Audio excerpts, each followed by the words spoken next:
निसी चरी एक सिंधु महु रहई करी माया नभु के खाग कहाई जीव जंतु जे गगन उड़हि जल विलोकि तिन्ह के परिछाहीं।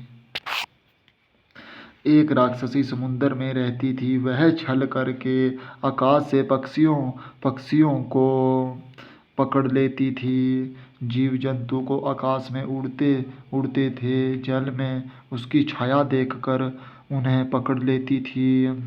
गहई छाह सक सोना उड़ई एहि विधि सदा गगन चर खाई सोई छल हनुमान कहाँ किन्हा तासु कपटु कपि तुरंत ही चिन्हा।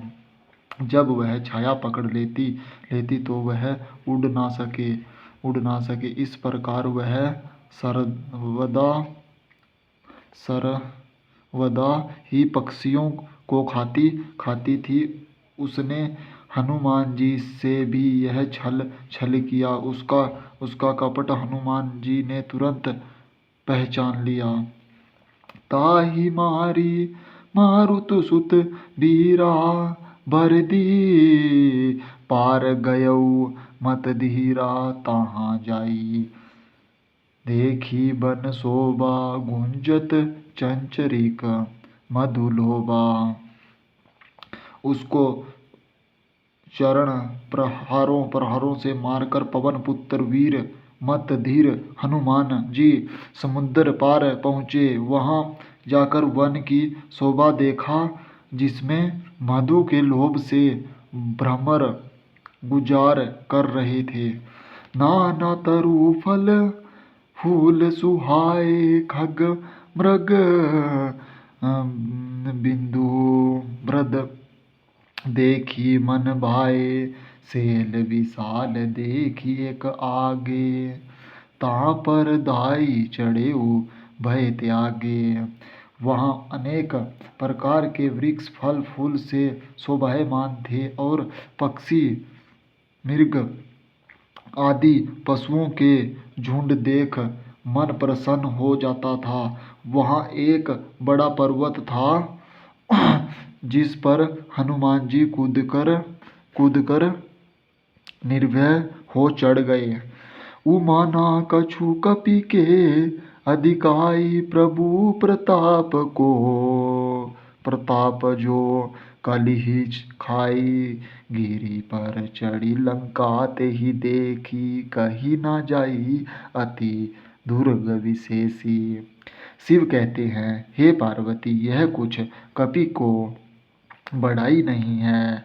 यह भगवान श्री रामचंद्र जी का प्रताप है जो काल को भी भक्षण कर सकता है। पर्वत पर चढ़कर हनुमान जी ने लंकापुरी देखी। बहुत ऊंचा दुर्ग बना हुआ था। इसका वर्णन नहीं किया जाता। अति उतंग जलनिधि चहुपासा कनक का कोट कर परम प्रकाशा। उसने चारों ओर अत्यंत ऊंचा समुद्र था। सोने का बना वह किला अत्यंत प्रकाशमान था। कनक कोट विचित्र मणि कृत सदुरायतना घना चहुहट हट सुबट विधि चारु पर बहु विधि बना। गज बाज खच्चर निकर पदचर रथ बरु थी निहा को गने बहुरूप निसचर जथु जूथ अति बल से न बरतन नहीं बने। सुवर्ण कर किला अनेक रंग की माणियों से जुड़ा हुआ बहुत ही लंबा चौड़ा शोभायमान था। चौराहा बाजार समुद्र मार्ग और गलियों से नगर बहुत भांति सुंदर बना हुआ था।